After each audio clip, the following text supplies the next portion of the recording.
12시에 많은 참여 바랍니다.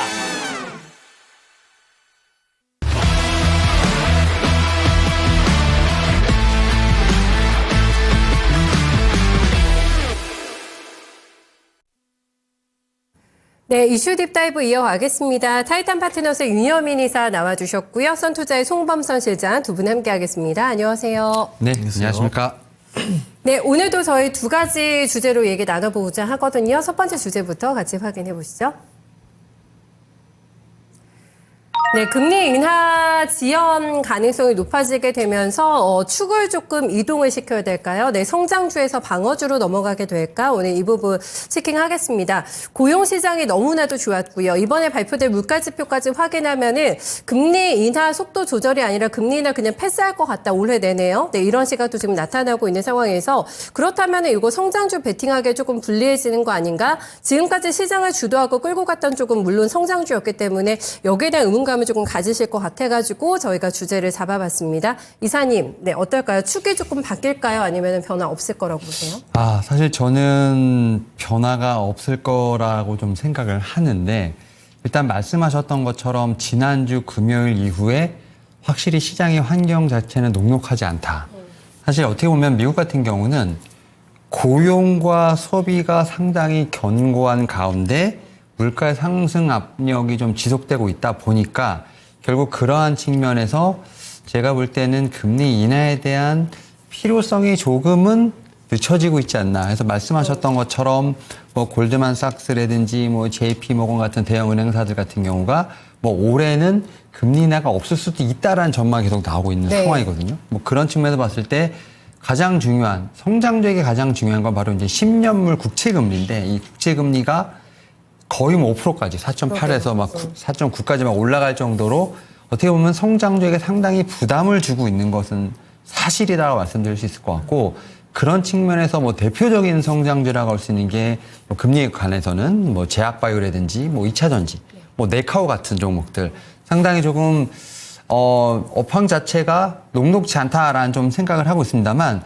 저는 그렇다 하더라도 우리나라 어떤 종목들을 보게 되면 대부분 다 지수 레벨 자체가 다 레벨 다운돼 있거든요. 지수 자체가 뭐 올해 1월에는 그래도 미국보다는 디커플링이 되면서 조금 아웃퍼폼하는 모습이 있습니다만 작년을 놓고 봤을 땐 지수 자체가 너무 힘들었던 부분. 네.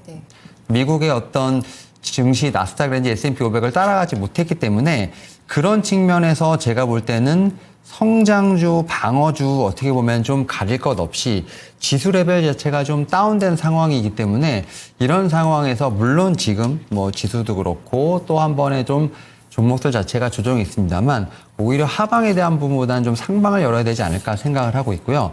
그렇다고 해서 무조건 성장주가 100% 제가 볼 때는 이런 금리 인하에 대한 사이클을 타지 못한다 하더라도 좋다라고 하는 건 아닙니다. 뭐냐면 지금 4분기 실적 시즌이 좀 시작이 되죠. 특히 미국도 그렇고 우리나라도 좀 시작이 되는데 우리나라 같은 경우는 삼성전자가 일단 포문을 열었고 사실 대부분의 종목들 자체가 어떻게 보면은 좀 컨센서스가 좀 하향 조정됐거나 좀 실적 자체가 좀 어떻게 보면 미치지 못하는 좀 그러한 상황이 나오고 있습니다만 또 삼성전자 같은 경우 좀 실적 발표한 이후에 그래도 좀 올랐던 부분이 있죠. 물론 지금 최근에 다시 한번 조정을 받고 있습니다만 여기서 더 빠질 수 있을까? 어떤 이러한 좀 퀘스천이 드는 상황이기 때문에 오히려 지금은 바닥을 확인하는 과정이 좀 더 맞지 않나라는 좀 생각을 합니다. 뭐 그런 측면에서 봤을 때 좀 실적 시즌을 통해서 작년 4분기 그리고 작년에 얼마큼 장사를 잘했느냐 그리고 그걸 토대로 올해 어떻게 성장하느냐에 대한 어떤 섹터들을 저는 찾아볼 필요가 있지 않을까라는 좀 생각을 하고 있고요. 그런 측면에서 방어주보다는 성장주 쪽에 아무래도 좀 더 포커스를 맞추는 게 좋지 않을까라는 좀 생각을 합니다. 여기에 더해서 사실 성장주 하면 우리가 뭐 반도체, 제약바이오, 2차전지 얘기합니다만 이런 섹터들이 숫자와 관련된 부분에서 분명히 체크도 필요합니다만 1월 20일 이후에 제가 볼 때는 트럼프 행정부의 행정명령을 좀 계속 체크해 볼 필요가 있어요. 왜냐하면 반도체 같은 경우는 뭐 칩스법이라든지 뭐 2차전지 관련돼서는 이제 IRA 또 어떻게 보면 이제 제약바이오 쪽에서 보게 된다고 하면 생물보안법 같은 미국에서 어떤 이런 법들이 있는데 아직까지 구체적으로 정확하게 트럼프 입에서 나왔다고 할 수 있는 것들은 없거든요. 그러니까 물론 이제 준비하는 위원회에서 좀 얘기가 좀 나오고 있습니다만 뭐 생물보안법 같은 경우도 작년에 입법을 실패했습니다만 트럼프라든지 공화당의 어떤 반중 정서를 생각하면 그냥 입법이 될 것 같은 느낌도 있고 칩스법이라든지 그다음에 IRA 같은 경우도 지금 트럼프가 리쇼어링을 상당히 강조하는 상황에서 이렇게 일자리를 창출하는 기업, 외국 기업들에게 과연 디스어드밴티지를 줄 것인가 뭐 이런 부분을 생각해 봤을 때 이러한 좀 정책에 대한 어떤 방향성도 저는 체크해 볼 필요가 있지 않을까 생각하면서 일단은 저는 기본적으로 성장주에 대한 포커스를 맞춰야 된다. 왜냐하면 성장주나 방어주나 모두 우리나라 지금 주식들이 다 지금 레벨 다운된 상황이기 때문에 오히려 그런 측면에서 바닥을 찾는 어떤 그런 부분을 봐야 되지 않을까 생각하고 있고요. 여기에 더해서 실적 시즌, 그 다음에 트럼프 행정부에 따른 어떤 행정 명령에 관련된 부분을 체크를 해보면서 올해 전 성장주 쪽에서 좀 성장할 수 있는 섹터로의 어떤 제가 볼 때는 모니터링 혹은 집중이 좀 필요하지 않을까 생각하고 있습니다. 그러네요. 트럼프 대통령 취임 이후에 뭔가 정책적인 부분이 명확해지면 그때 더 오히려 성장주가 유리하게 갈 수 있다라는 시각입니다. 시장님 사실 요즘에 방어주 너무 매력이 없잖아요. 사실 성장주가 너무 좋다 이게 아니라 방어주가 메리트가 너무 떨어지기도 했고 성장주도 근데 성장주 나름일 것 같다라는 생각은 조금 들거든요. 실장님의 의견은 좀 어떠세요? 저는 성장주와 이 방어주를 좀 동시에 포트폴리오 좀 형성해서 가져가는 게 좀 좋지 않겠나 이렇게 좀 생각하고요. 그래요? 네. 네, 뭐 반반 이렇게 가져가는 게 좀 좋다 저는 이렇게 좀 보고 있고 왜냐하면은 지금 뭐 앞서서도 말씀하셨듯이 미국의 10년물 국채금리가 4.8%까지 올라갔습니다. 이게 지금 미국의 비농업 부문 이 고용 지표가 굉장히 좋게 나왔죠. 그래서 우리나라는 경제가 안 좋다, 경기 안 좋다 뭐 이런 말이 나오는데 미국은 이렇게 좋습니다. 미국의 고용 비농업이다 보니까 농사 짓는 사람 외에 그러니까 산업적인 일을 하는 사람들이 굉장히 좀 고용 지표가 좋아지고 실업률 또한 낮춰졌다라는 측면이 상당히 좀 긍정적인데요. 자, 그렇기 때문에 원래 이제 작년에 원래 이제 2025년에 예상하기로는 4번 금리 인하를 하려다가 2번으로 줄였잖아요. 자, 그런데 이런 점들도 지금 올해 상반기에는 또 할지 안 할지 굉장히 할 확률이 좀 낮다라는 측면이고요. 1월에 이제 FOMC 회의가 있고 3월에 FOMC 회의가 있는데 1월에는 거의 뭐 금리 인하 안 한다 이렇게 좀 보시면 될 것 같고 3월 같은 경우도 FOMC 회의에서 금리 인하를 할 확률이 74%도 안, 그러니까 74%나 금리 인하를 안 한다는 확률로 지금 점쳐지고 있습니다. 그렇기 때문에 지금 상당히 좀 금리에 대해서 우리가 이제 좀 기대를 할 시기는 좀 지났다라는 측면이 되겠고요. 근데 이제 성장주 측면에서 보면은 금리 인하를 해야 이제 성장주가 좀 발전이 빠르거든요, 사실. 왜냐하면은 우리가 이제 기업을 경영을 한다고 가정을 하면은 보통 이제 빚을 져서 하는 경우가 많잖아요. 대출을 해서 내가 사업자라면은 대출을 해서 하는데 금리가 비싸면은 이자 부담이 크기 때문에 성장하기가 힘들죠. 자, 그런 점에 대해서 방어주는 상대적으로 좀 안정적인 수익 구조와 또 빚도 부채 비율도 많지가 않은 종목들이 많습니다. 예를 들어서 뭐 유틸리티주라던가 아니면은 음식료주. 여러분들이 재무제표를 뜯어보시면 대부분 부채 비율이 막 100%가 안 돼요. 100%가 안 되는 그런 상황들이 많아서 이런 측면에서는 금리 관련해서는 확실히 방어주가 좀 좋지 않겠나 이렇게 좀 생각을 하고요.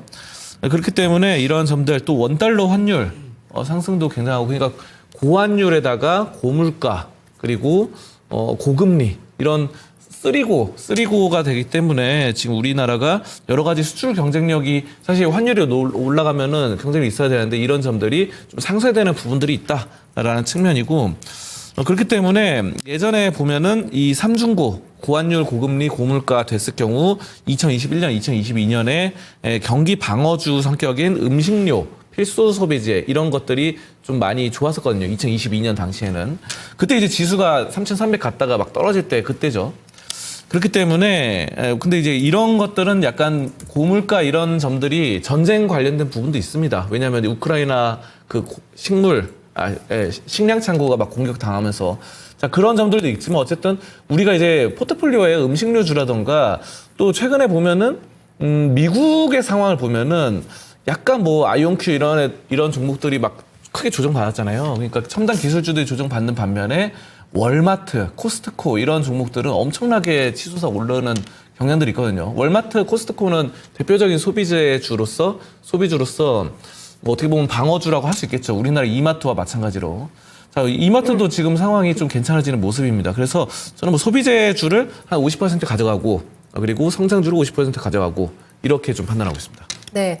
글쎄요, 관세벨의 부활 이후에 뭐 인플레가 아니라 런치플레이션이라는 말까지 나오고 있습니다. 워낙에 점심값이 비싸다 보니까 물가는 더 올라갈 것이기 때문에 금리 인하는 기대하기 힘들다라는 거를 가정하에 두고 전략을 세우자라는 멘트가 나오고 있습니다. 여기서 굳이 성장주 그리고 방어주를 태결할 필요는 없다. 같이 좀 조화롭게 구성하자라고 얘기하면서 소비재 50 그리고 이제 성장주 50에 대한 베팅을 실장님께서는 얘기해 주셨는데 구체적인 두 분의 종목도 궁금하실 것 같아요. 확인해 보겠습니다. 네, 유념인 회사의 종목입니다. 성장주 쪽이 유리하다고 해주셨는데 바이넥스를 골라오셨고요. 실장님은 소비재 쪽, 네, 음식료 얘기 많이 해주셨는데 수출주가 될 수도 있지 않을까 싶은데 농심홀딩스 골라주셨습니다. 바이넥스 먼저 들어볼게요. 네, 지금 이제 JP모건 스퀘어 컨퍼런스와 관련된 부분에 있어서 거기에 주제가 무엇일까를 보게 된다고 하면 아무래도 뭐 ADC 플랫폼과 관련된 부분도 있겠습니다만 트럼프 2.0 시대 헬스케어의 어떤 제가 볼 때는 정책 관련된 부분, 그런 부분에 대한 분위기를 좀 체크해 볼 필요가 있지 않을까 생각을 하고 있고요. 네. 그와 관련돼서 결국 이꼴 생물보안법이라고 생각을 합니다. 최근에 이제 리가켄바이오가 삼성바이오직스와 지금 계약을 하면서 어쨌든 이런 중국의 우시바이오 이쪽과의 어떻게 보면 이제 거래처를 좀 변화하는 모습을 보면서 글로벌적으로도 어쨌든 이 CDMO 쪽과 관련돼서는 분명히 지각 변동이 있다라고 좀 말씀드릴 수 있을 것 같습니다. 결국 이제 숫자와 관련된 부분도 있겠습니다만 이런 미국 정책과도 관련이 있는 제가 볼 때는 CDMO 쪽에 관련된 종목들을 좀 체크해 볼 필요가 있지 않을까 생각을 하고 있고요. 그런 측면에서 뭐 삼성바이오직스 혹은 뭐 셀트리온 같은 조금은 무거운 것보다는 그래도 밑에서 좀 기민하게 움직일 수 있는 종목으로 좀 바이넥스가 아닐까라는 좀 생각을 하고 있는데요. 특히 뭐 바이넥스 같은 경우는 FDA로부터 지금 셀트리온의 악템나진 바이오시밀러 지금 CMO 허가 여부를 좀 확인할 수 있다라고 말씀드릴 수 있을 것 같고 지금 특히 송도 공장을 지금 이제 업그레이드하고 있습니다. 그래서 이러한 부분들이 좀 완료가 된다고 하면 4분기부터 좀 상업화 생산에 좀 복귀가 될 것이고 올해 매출에 대한 부분도 좀 기대할 수 있는 상황이기 때문에 우리가 흔히 말하는 좀 숫자와 관련돼서 찍히는 특히 이제 CDMO 같은 경우는 약간 반도체처럼 공장형으로 돌아가는 상황이기 때문에 그런 측면에서 숫자가 좀 깔리는 좀 종목들 여기에 더해서 앞에서 말씀드렸던 정책과 관련된 모멘텀이 있다고 하면 CDMO 관련된 종목들은 지금 자리가 상당히 매력적이지 않을까 생각을 하면서 바이넥스 한번 말씀드려볼 수 있을 것 같습니다. 네, 바이넥스 오늘뿐만 아니라 몇 차례 얘기해 주셨던 것 같아요, 이사님. 네. 그리고 지금 위치가 한 26% 고점 대비 조금 눌려있는 구간이고 5일선 살짝 놓쳤거든요, 지금. 네, 네. 어느 정도 지금 현재 구간에서는 가격 전략 주시겠어요? 저는 뭐 일단은 전고점 근처인 27,000원까지 일단 1차적인 목표가를 좀 말씀을 좀 드려볼 수 있을 것 같고요. 특히 이제 이 말씀드렸던 것처럼 숫자와 관련된 부분이 좀 부각될수록 저는 하반기에 좀 더 강한 좀 상승세가 나오지 않을까 생각하면서 지금부터 좀 편안하게 좀 먹으실 수 있는 구간 말씀드려볼 수 있을 것 같습니다. 네, 무겁지 않은 조금 더 탄력적으로 움직일 수 있는 CDMO로 바이넥스 주셨고요. 농심홀딩스는 어떤 점 좋게 보세요? 네, 농심홀딩스는 농심, 그러니까 음식료주의 대표적인 거고 네. 또 그리고 오늘도 관련이 있습니다. 오늘 어떤 모멘텀이 있느냐. 오늘 여러분들 보시면 아시겠지만 율촌화학이 급등이 나옵니다. 맞아요. 율촌화학이. 네. 근데 이제 율촌화학이 오늘 12.8% 급등 나오는데 이 율촌화학의 최대 주주가 농심홀딩스입니다. 그래서 농심홀딩스 율촌화학의 56%를 보유하고 있어요. 그래서 이러한 모멘텀이 어쨌든 연결 재무제표에도 반영이 되고 이런 점들인데 지금 포장재, 이 율촌화학 같은 경우는 포장재예요. 그래서 우리가 이제 여러 가지 뭐 라면이라던가 과자라던가 이런 것들 보면은 이 비닐 플라스틱 봉지로 이렇게 봉해져 있잖아요. 이 필름으로 돼 있는 것들을 잘 만드는 게 율촌화학이고 율촌화학이 지금 현재 필름, 판지, 포장재 이쪽으로 시장 점유율 1위입니다. 그렇기 때문에 이쪽에서 근데 이런 것들 이런 산업들이 꾸준히 유지가 돼요. 꾸준히 우리가 식음료는 뭐 경기가 좋든 안 좋든 무조건 먹고 마시고 해야 되기 때문에 그렇기 때문에 이런 쪽에 모멘텀을 받고 있는 율촌화학 그리고 그 최대 주주인 농심홀딩스가 지금 가장 좀 괜찮아 보이고요. 지금 물가가 상승하고 있는데 제가 아까 뭐 고환율이면은 여러분들 뭐 고물가 이렇게 볼 수 있잖아요. 물가도 계속 올라가고 있는 시점.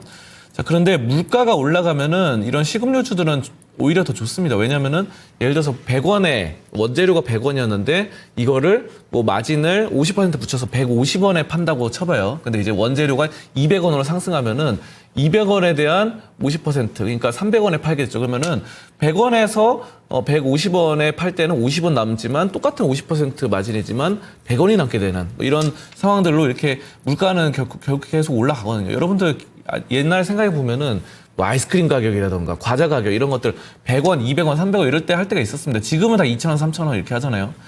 뭐 1,500원. 그래서 이런 점들이 고물가 시대에 이런 농심몰티스가 좀 괜찮아 보인다. 저는 이렇게 좀 판단하고 있습니다. 네, 알겠습니다. 농심홀딩스까지 해서 추천주로 들어봤고요. 이어서 두 번째 주제에 넘어가겠습니다. 계속해서 미국과 연관된 키워드가 없이는 사실 우리 시장에서 움직이기가 힘든 게 팩트가 아닐까 싶은데 원전하고 전력을 한번 비교해 보겠습니다. 원전 동맹 그리고 뭐 전력 같은 경우는 워낙에 인프라 수요에 대한 기대감이 있기 때문에 계속 잘 나가고 있는 쪽인데요. 이쪽을 좀 비교해서 볼까요, 이사님? 네, 일단은 전력 인프라 같은 경우는 뭐 전력 쪽은 일단은 뭐 미국 대선 이전부터 어떤 후보가 되던 간에 계속 성장할 수밖에 없는 섹터가 아니었나라는 얘기가 좀 있었죠. 네. 특히 이제 이 노후화된 어떤 좀 전력망을 교체하는 수요, 여기에 더해서 AI가 좀 불러온 전력 수용의 어떤 지금 급증, 여기에 더해서 사실 재생에너지부터 시작해서 사실 꼭 굳이 이제 우리가 흔히 말하는 원전이라든지 어떤 여러 가지 에너지원이 있는데 그 가운데서도 재생에너지라든지 이런 부분에서도 결국 증가할 수밖에 없는 상황에서 거기에 깔리는 또 인프라도 제가 볼 때는 또 전력 인프라가 또 늘어날 것으로 보이기 때문에 이런 여러 가지 삼박자로 인해서 결국 미국 그다음에 글로벌적으로 봤을 때 계속해서 어떤 전력에 대한 부분은 필요하지 않나라고 얘기가 좀 나오고 있죠. 특히 이제 계속 통계가 나오는 거 보면 AI 학습 등을 통해서 지금 전 세계의 데이터 센터의 용량 수요가 2030년까지 뭐 3배가 늘어날 것이다. 그리고 그 가운데서 지금 미국이 한 51%로 절반 이상을 차지하고 있는 상황이기 때문에 미국이 뭐 전체 전력에서 8% 이상을 데이터 센터로 뭐 전력이 소비될 거다 이런 얘기가 나오는 것. 결국 이제 시장 자체는 계속 커질 수밖에 없는 상황이다 보니까 당연히 전력 인프라, 특히 이제 우리나라 같은 경우 지금 주식시장에서 보게 되면 변압기에 관련된 어떤 관심이 상당히 큰 상황인데 변압기 수출이 지금 드라마티컬하게 늘어나고 있죠. 지금 2021년 대비 지금 작년 같은 경우 3배 이상 좀 수출액이 늘었기 때문에 또 현지화도 상당히 많이 하고 있는 상황.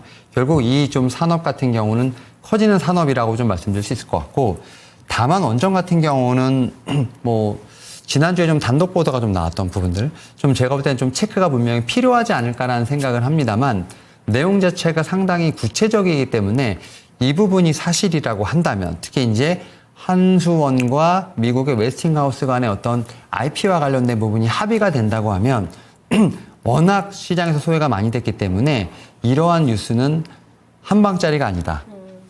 더 추가적인 상승을 일으킬 수 있는 강력한 모멘텀이 될 수 있지 않나라고 좀 생각을 하고 있고요. 특히 3월에 지금 한수원 체코 원전 본계약 관련돼서 웨스팅하우스가 태클을 걸지 않는다.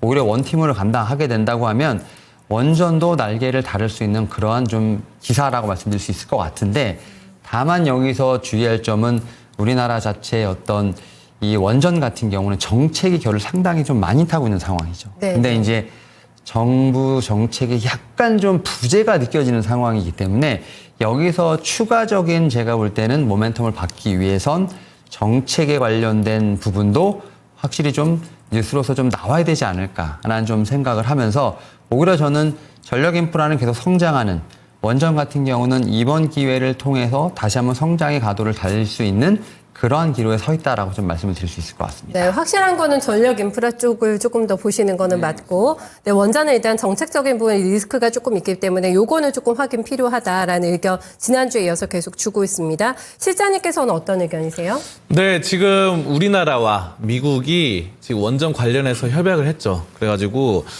지금 공동으로 전 세계 시장에 진출하기 위해서 공동 진출하기 위해서 원자력 수출 협력 약정을 MOU를 체결을 했습니다. 자, 그렇기 때문에 저는 상당히 좀 이쪽이 좀 긍정적이다 판단하는데 왜냐하면 그동안 웨스팅하우스가 계속해서 태클을 걸었죠. 발목을 붙잡고 있었는데 이런 미국과 한국이 같이 협력을 MOU를 맺음으로 인해서 웨스팅하우스의 이런 태클이 줄어들 수 있다라는 측면이 저는 좀 일단락 되겠다 이렇게 분쟁이 이렇게 좀 판단을 하고 있고요.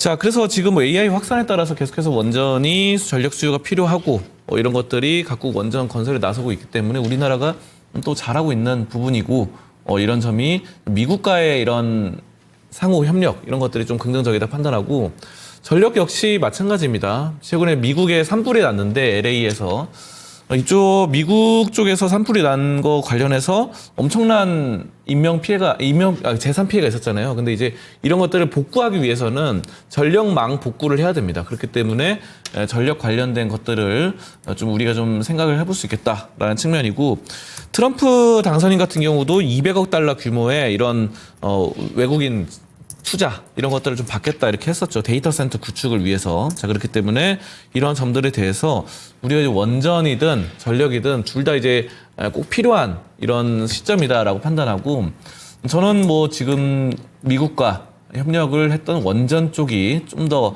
좀 긍정적이지 않나. 그리고 최근에 뭐 정치적인 리스크 이런 것들로 인해서 좀 많이 빠졌어요. 빠졌다가 이제 다시 올라가는 측면이 있기 때문에 이런 점들이 좀 탄력이 붙지 않을까 좀 이렇게 생각하고 있습니다. 네, 전력 쪽은 좀 많이 올랐기 때문에 그거를 또 꼭 의식해서 또 원전에 대해서 모멘텀을 또 강조해 주신 것 같기도 한데요. 트럼프 관세 폭탄에 대응하기 위해서 지금 시장에서는 조선하고요. 네, 원전을 협상 카드로 적극 활용해야 된다는 얘기가 나올 정도로 원전에 대한 경쟁력에 대해서는 뭐 두말할 나위가 없을 것 같습니다. 그렇다면 여기서 두 분의 핵심 종목 궁금하실 것 같은데요. 화면으로 확인해 보겠습니다. 네, 이사님의 종목은 지난주에 신고가를 냈던 일진전기 오늘 가지고 오셨고요. 실장님의 종목 볼까요? 두산에너빌리티 역시 안정성에 조금 더 베팅하신 것 같아요. 네, 이사님 먼저 들어보겠습니다. 네, 말씀하셨던 것처럼 지난주에 52주 신고가를 냈습니다만 좀 차익 매물이 상당히 많이 나올 거라 생각했습니다만 좀 오히려 많이 나오지 않고 있어요. 건조한데요. 예, 10%도 좀 조정을 받지 않는 상황. 오히려 지금 오늘은 상승세로 돌아선 모습인데 이 부분은 약간 LA 산불과 약간 좀 관련주로 연관이 있다라고 좀 생각을 하는데 이 부분은 좀 일시적인 모멘텀이라고 생각을 하고 있고요. 지금 앞에서 말씀드렸던 것처럼 데이터 센터의 수요가 좀 증가하는 부분들 여기에 또 트럼프 당선인이 지금 이제 1월 20일 이후에 리쇼어링 관련돼서 상당히 강조를 많이 할 것 같아요. 그리고 중국 내 어떤 견제도 계속 이어질 것으로 보이고 있기 때문에 그와 관련된 전력 인프라 확충에 대한 부분들은 당연하지 않을까라 생각을 하고 있습니다. 여기에 더해서 지금 뭐 일진전기 올해 지금 영업이익 전체로 봤을 때 뭐 작년 아직 좀 집계가 안 됐습니다만 올해 전체 봤을 때 좀 1,100억 이상 영업이익 나올 것으로 보이고 있고 작년 대비 한 48% 이상 증가할 것으로 보이고 있기 때문에 뭐 지금 숫자로서 계속 증명해가는 좀 과정이 아닐까라는 좀 생각은 하고 있습니다. 그런 측면에서 오히려 지금 좀 조정이 좀 나오긴 했습니다만 좀 약간 저는 눌림목을 맞는다라고 생각을 하고 있고요. 좀 추가적인 상승 여력이 있지 않을까 생각하면서 일진전기 말씀드려볼 수 있을 것 같습니다. 네, 전고점을 아마 조만간 또 트라이하지 않을까 싶은 예상이 듭니다. 실장님께서는 두산에너빌리티는 어떤 점 좋게 보실까요? 근데 두산에너빌리티는 우리나라의 체코, 원전 수주 이런 점들에서 선봉장으로서 좋은 역할을 좀 해줬고요. 최근에도 활발하게 활동을 하고 있습니다. 미국에 이제 마이크로소프트가 창업했던 그런 테라파워와 이런 공급 계약을 체결했거든요. 자, 그래서 지금 빌 게이츠가 만든 SMR 개발사 테라파워와 협력을 했다는 점, 이런 점들이 두산에너빌리티의 강점으로 판단이 되고 있고 SMR에 대한 기자재 제작 가능성 이런 것들을 검토를 하고 있습니다. 그래서 올해부터 여러 가지 원자로 관련된 구조물이라던가 보호 용기 이런 것들 지금 만들어 나가고 있다라는 측면이 되고 있고요. 두산에너빌리티는 지금 이 종목은 뭐 11월에 작년 2024년 11월에 좀 많이 올랐다가 그 뒤로 많이 빠졌어요. 근데 이제 체코 관련된 것들 그런 이슈들 7월이든 11월이든 그런 점들이 좀 어느 정도 반영되다가 빠졌던 부분들이 다시 좀 회복이 되고 있고 우리나라가 이제 체코뿐만 아니라 폴란드 등 뭐 다양한 유럽 국가들과 힘을 합치고 있죠. 그래서 SMR 쪽으로는 소형 원자로 이쪽으로는 두산에너빌리티가 정말 잘하는 기업이기 때문에 이 기술력 믿고 현재로서는 당연히 작년에 7월이나 11월까지는 충분히 갈 수 있는 원동력이 되겠다. 저는 이렇게 좀 판단하고 있습니다. 10월 그 정도면 가격대 정확하게 어느 라인 정도 보시는 거세요? 네, 25,000원대까지는 현재 좀 갈 수 있겠다. 저는 이렇게 좀 판단하고 있습니다. 알겠습니다. 19%가량 수익률 기대해 주셨고 일진전기도 잠깐 가격 전략 한번 더 봐주시겠어요, 이사님? 네, 일진전기 같은 경우는 말씀하셨던 것처럼 50 신고가를 냈습니다만 저는 그 윗선을 좀 보서 한 35,000원 정도 많이 오히려 좀 보시네요. 새로운 네. 영역을 좀 제가 볼 때는 가지 않을까 하면서 네. 좀 말씀드려볼 수 있을 것 같습니다. 네, 새로운 길을 가게 될 것이다. 네, 일진전기 워낙에 지금 보시는 것처럼 우상향으로 추세가 잡힌 종목이기 때문에 업사이드 좀 여유 있게 보시면 될 것 같고요. 두산 에너빌리티는 일단은 전고점까지 딱 잡아주셨거든요. 현재 구간에서 충분하게 그래도 수익 날 수 있는 가격대니까 두 종목 잘 체크해 보시면 좋겠습니다. 오늘 수고 많으셨습니다.